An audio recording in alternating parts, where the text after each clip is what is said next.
Hello friends, आप सभी का स्वागत है सागर मैथ क्यूज में। और जैसा कि मैंने पिछली वीडियो में आप सभी को लिमिट के बारे में बताया था, लिमिट के सभी फॉर्मूले मैंने आपको लिखा दिए थे। लिमिट का इंट्रोडक्शन मैंने आपको अच्छे से करा दिया था और मैंने बोला था कि नेक्स्ट वीडियो में मैं अवकलज के बारे में बताऊंगा। तो आज की वीडियो में मैं आपको अवकलज का इंट्रोडक्शन कराने वाला हूं। अवकलज को इंग्लिश में डेरिवेटिव्स कहते हैं और अवकलज मैं बताऊंगा, प्रथम सिद्धांत बताऊंगा और प्रथम सिद्धांत के सभी सूत्रों को भी मैं यहाँ पे बताने वाला हूँ। तो सबसे पहले मैं बताता हूँ अवकलज क्या होता है। इसे फिजिक्स में अवकलन भी कहते हैं। तो इसकी सिंपल सी परिभाषा है कि जब कोई चर राशि x एक मान से दूसरे मान में परिवर्तित होती है। कौन सी? जब कोई चर राशि x एक मान से दूसरे मान में परिवर्तित होती है तो उस परिवर्तन को हम डेल्टा x के रूप में प्रदर्शित करते हैं। जो परिवर्तन होता है उसे हम डेल्टा से प्रदर्शित करते हैं बच्चों। इसी प्रकार y में भी जो परिवर्तन होगा तो उसे डेल्टा y से प्रदर्शित करते हैं। तो इसी चीज़ को मैं यहाँ पे परिभाषा को मैं सरल तरीके से लिखने वाला हूँ। तो आप सभी लोग मेरे साथ लिखते रहिए, अच्छे से समझते रहिए कि इसकी परिभाषा क्या है। तो यहाँ पे मैं परिभाषा लिखते जाता हूँ, बोलते भी जाता हूँ। जब कोई चर राशि x एक मान से दूसरे मान में परिवर्तित होती है। जब कोई चर राशि x एक मान से दूसरे मान में परिवर्तित होती है तो उस या यहाँ पे लिख सकते हैं आप इन दोनों मानों के, तो यहाँ पे लिखते जाता हूँ मैं, इन दोनों मानों के अंतर को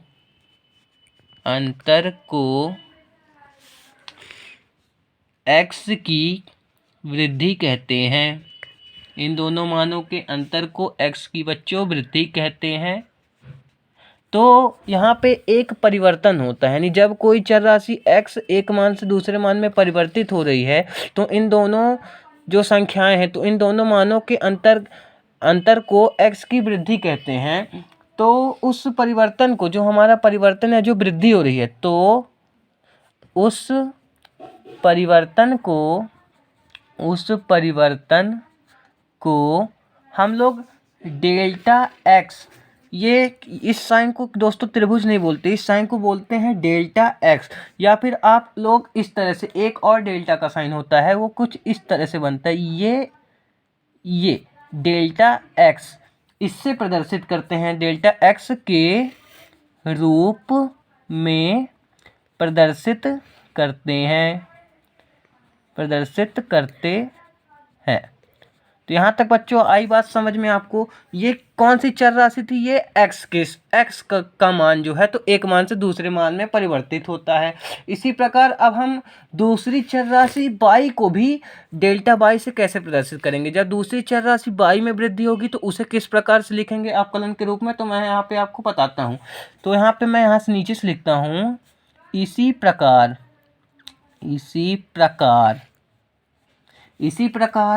ठीक है, यहाँ तक आई आप बात आपके समझ में। इसी प्रकार y में, या फिर y में परिवर्तन मतलब वृद्धि को, परिवर्तन को डेल्टा y किससे प्रदर्शित करते हैं? डेल्टा y से प्रदर्शित करते हैं। यहाँ तक की बात आई आपको समझ में? ये y क्या है? यहाँ पे आपके मन में डाउट आया होगा, तो ये y क्या है? जिस प्रकार x एक चर राशि थी उसी प्रकार y भी एक क्या है? चर राशि है। और इसके परिवर्तन को हम डेल्टा y से प्रदर्शित करते हैं। इसमें जो परिवर्तन हुआ ये y में क्या हो गई? वृद्धि हो गई है। तो y की जो वृद्धि है इसे डेल्टा y से प्रदर्शित करते हैं। एक और डेल्टा जो मैंने बताया है, डेल्टा इस तरह से भी बनता है। आपके बुक में जिस तरह से डेल्टा दिया होगा आप उस तरह से बना सकते हैं दोस्तों, ठीक है। अब हम यहाँ पे नीचे से लिखता हूँ मैं। अब यहाँ पे देखिएगा, यहाँ पे ध्यान से थोड़ा समझिएगा। यहाँ पे माना y और x क्या है? y जो है x का कोई सतत फलन है, तब क्या होगा?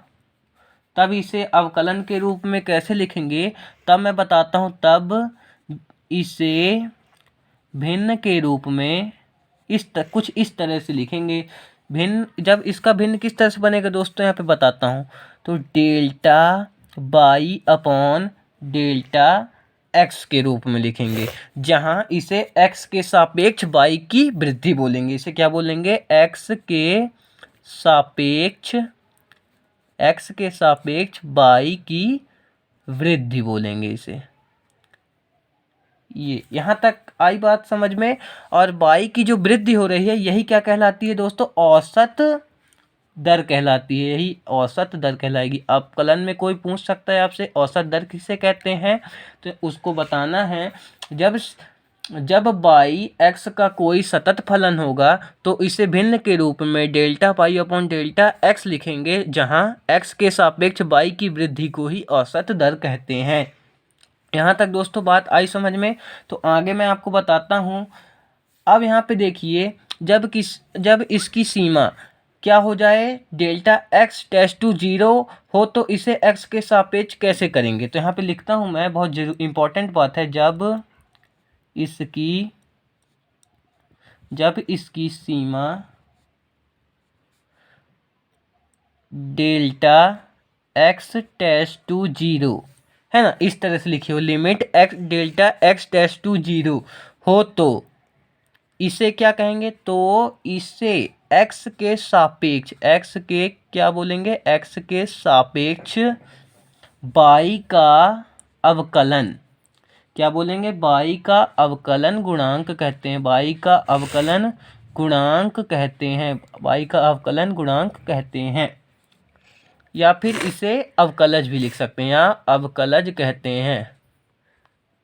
अवकलज कहते हैं। यहाँ तक आई बात आपकी समझ में। तो जब किसी सीमा डेल्टा एक्स टेस्ट टू 0 हो तो इसे एक्स के सापेक्ष बाई का अवकलन कहेंगे, अवकलन गुणांक कहेंगे, या फिर अवकलज कहेंगे। ठीक है, यहाँ तक आई बात आपके समझ में। और इससे लिखेंगे किस तरह? इसे अवकलज के रूप में कैसे लिखेंगे? तो इसे अवकलज के रूप में कुछ इस तरह से लिखेंगे। यहाँ पे देख सकते हैं आप इसे, जिसे D by upon d x लिखेंगे, से निरूपित करते हैं। इस तरह से लिखेंगे, निरूपित करते हैं।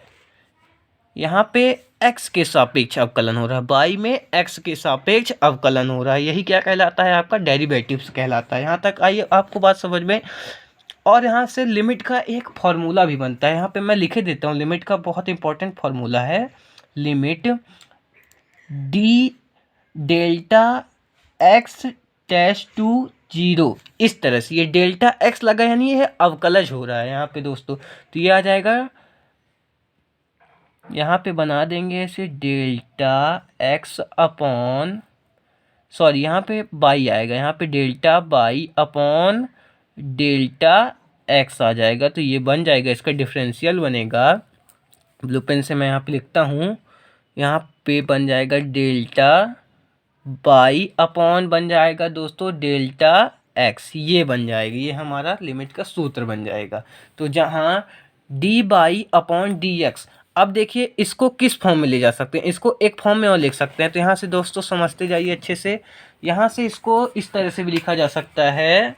यहाँ पे ये बन जाएगा D by upon d x, जो है D by upon d x को हम क्या लिख सकते हैं? बाई का एक्स के सापेक्ष अवकलन गुणांक या अवकलन कहेंगे। यहाँ पे D by upon d x इस तरह से कहीं भी लिखा होगा तो इसको क्या बोलेंगे?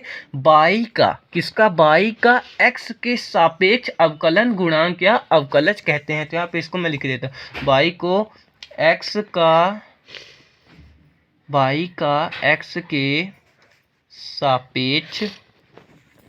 सापेक्ष अवकलन गुणांक या अवकलज कहते हैं। अवकलज कहते हैं। यहाँ तक आई बात समझ में। अब मैं आपको बताता हूँ प्रथम सिद्धांत। ये बहुत इंपॉर्टेंट टॉपिक है, ये अब कॉलेज के हर एक क्वेश्चन में प्रथम सिद्धांत के नियम से ही सॉल्व होंगे। प्रथम सिद्धांत का फॉर्मूला लगेगा, तो प्रथम सिद्धांत का यहाँ से मैं फॉर्मूला निकालता हूँ। प्रथम सिद्धांत, अब यहाँ से पढ़ाने वाला हूँ मैं आपको प्रथम सिद्धांत क्या होता है। प्रथम सिद्धांत, ये हमारी हेडिंग है प्रथम सिद्धांत। ये कुछ डिजाइनें यहाँ पे बना रहा हूँ, ये प्रथम सिद्धांत। अब मैं देखिए बनाता हूँ। तो मान लीजिए y बराबर एफ एक्स मान लेते हैं हम। यहाँ पे मान लेते हैं, माना y equal to f x, ये मैंने मान लिया। अब हम इसके सापेक्ष क्या करेंगे, प्रथम सिद्धांत का फॉर्मूला निकालेंगे। अब y में हम वृद्धि कर देते हैं, तो y में जब वृद्धि करेंगे तो y प्लस डेल्टा y हो जाएगा। ये मैंने क्या कर दिया, यहाँ पे वृद्धि कर दी। अब जैसा कि आप लोग देख रहे हैं यहाँ पे एफ एक्स था, तो एफ एक्स की भी वृद्धि कर देते हैं, तो एक्स प्लस अंदर हो जाएगा हमारा डेल्टा एक्स हो जाएगा। आई बात समझ में। ये क्या हो गया, इसको मान लेते हैं, ये क्या है हमारा समीकरण 2 है।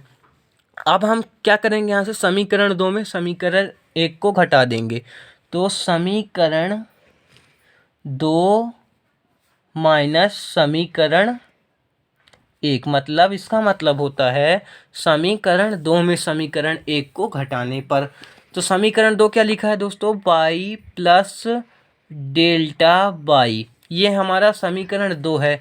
इसमें समीकरण 1 को माइनस करना, तो माइनस ये।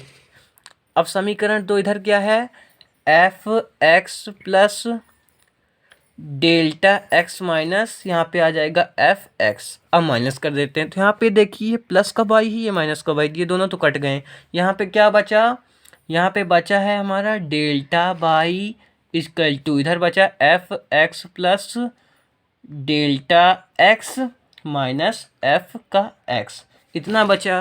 तो अब जैसा कि हमने पढ़ा था ऊपर, d y upon d x जैसा होता है, तो एक्स के सापेक्ष अवकलन गुणांक कहलाता है या अवकलज कहलाता है। तो हमको यहाँ पे इनका अवकलज करना है, तो हम यहाँ पे दोनों पक्षों में, एक पक्ष ये है और एक पक्ष ये है, दोनों पक्षों में डी एक्स का भाग दे देते हैं। तो यहाँ पे मैं लिखे देता हूँ, दोनों पक्षों में डी एक्स का भाग देने पर, ये मैंने यहाँ पे लिख दिया। ठीक है दोस्तों, यहाँ तक आया आपकी समझ में। अब देखिए यहाँ पे क्या करता हूँ, तो जैसे यहाँ पे लिखा था, तो यहाँ पे हम डायरेक्ट लिख सकते हैं इसको, जैसे कि यहाँ पे डेल्टा वाई था, तो इसको अब जब हम अवकलज कर रहे हैं, तो ये डी बाई अपॉन हो जाएगा डी एक्स, यानी delta by upon delta x, और ये हो जाएगा एफ एक्स प्लस, जैसा कि यहाँ पे डेल्टा एक्स लिखा था, तो यहाँ पे डी एक्स हो जाएगा, क्योंकि हम अवकलज कर रहे हैं, तो यहाँ पे एफ एक्स कुछ ये इस तरह से बन जाएगा। क्यों हो गया यहाँ पे डी, क्यों आ गया, क्योंकि हम अवकलज कर रहे हैं, डी एक्स का भाग दे रहे हैं। तो जहाँ पे डेल्टा एक्स था तो वहाँ पे डी एक्स हो जाएगा, और जहाँ पे डेल्टा वाई था वहाँ पे डी वाई हो जाएगा, अपॉन में क्या आ जाएगा डी एक्स। ये दोस्तों यहाँ पे भाग दे रहे हैं हम। तो अब यहाँ से लिमिट हम निकाल देते हैं, यहाँ पे अब लिमिट लगा देते हैं। जो लिमिट का सूत्र मैंने बताया था वो यहाँ पे लग जाएगा, तो limit d x tends to 0, तो क्या था दोस्तों, हमारा फॉर्मूला था delta by upon delta x था, ये कुछ फॉर्मूला था। तो अब इसके बाद बन जाएगा हमारा लिमिट डेल्टा एक्स, अब एक्स के सापेक्ष अवकलन होता है ना, तो यहाँ पे आ गया डेल्टा एक्स टेस्ट टू 0, इतना आ गया। अब ये क्वेश्चन बन जाएगा, इसको लिख देते हैं हम यहाँ पे, तो ये आ जाएगा F x plus delta x, जो पहले वाली हमारी कहानी थी उसी को लिखेंगे, माइनस एफ एक्स, ये बन गया हमारा क्वेश्चन, अपॉन में डी एक्स, ये हमने भाग दे दिया। यहाँ तक आया आपको समझ में। अब हम चलते हैं आगे। तो जैसा कि यहाँ तक आपके आया समझ में, अब आगे देखें, आगे की कंडीशन क्या होगी, d by upon d x आ जाएगा, इक्वल टू में आएगा हमारा limit d x tends to 0, कुछ इस तरह से बन जाएगा। दिख रहा है आप लोग को, ये इतना आ गया। जैसा कि वहाँ पे लिखा था पिछले पेज में, एफ एक्स प्लस यहाँ पे आ जाएगा डेल्टा एक्स, इतना आ जाएगा माइनस एफ एक्स, यहाँ तक आ गया होगा आपके समझ में। और अपॉन में क्या था, डी एक्स था। यहाँ तक की कहानी आपकी आई समझ में। अब इसके बाद जो नेक्स्ट स्टेप आएगी वही आपका प्रथम सिद्धांत का फॉर्मूला होगा। तो अब यहाँ पे हम क्या करेंगे, अब हम यहाँ पे कुछ मान लेंगे, जैसा कि यहाँ पे डी एक्स लिखा है, यहाँ पे क्या लिखा है, डी एक्स लिखा है, तो अब हम यहाँ पे क्या करते हैं, एक सेकंड में बताता हूँ आपको। तो ये जो dx है इसकी जगह पे हम ले लेंगे h ले लेंगे। तो यहाँ पे मान लेते हैं, माना dx इक्वल टू h मान लिया है मैंने यहाँ पे क्या मान लिया, h मान लिया। तो अब देखिएगा दोस्तों, यहाँ से पूरा टर्म ही चेंज हो जाएगा। तो ये हो जाएगा dy/dx हो गया। ये देखिए, अब हम लिख देंगे जैसे कि लिमिट dx टेस्ट टू 0 थी, तो dx की इक्वल टू क्या लिखा है यहाँ पे, h लिखा है। dx की वैल्यू हमको क्या मिल गई, h मिल गई है। तो यहाँ पे h टेस्ट टू 0 हो जाएगा और फॉर्मूला पूरा यही रहेगा। तो यहाँ पे f x प्लस जैसे डेल्टा x था, तो इसकी जगह पे क्या आ जाएगा, यहाँ पे h आ जाएगा। क्यों आ जाएगा, क्योंकि मैंने आपको पीछे बताया था कि जो डेल्टा x होता है वो dx के इक्वल में होता है। आप कलन कर रहे हैं तो यहाँ पे भी f x आ जाएगा ये, और अपॉन में h। ये आपका प्रथम सिद्धांत का फॉर्मूला है, ये प्रथम सिद्धांत का फॉर्मूला है। तो दोस्तों यहाँ लिख लीजिए आप, ये पूरी नोट्स अच्छे से देख सकते हैं, ये जो मैंने आपको भी पढ़ाया है। और नेक्स्ट वीडियो में मैं आपको अवकलज के सभी सूत्रों के बारे में बताऊंगा। तब तक के लिए हमारे इस चैनल में बने रहिए और हमारे इस चैनल को सब्सक्राइब भी कीजिए। और कमेंट में जो भी आपको डाउट हो तो उसको लिख सकते हैं, मैं आपको नेक्स्ट वीडियो में उसके सभी आंसर दूंगा। तब तक के लिए बने रहिए हमारे साथ।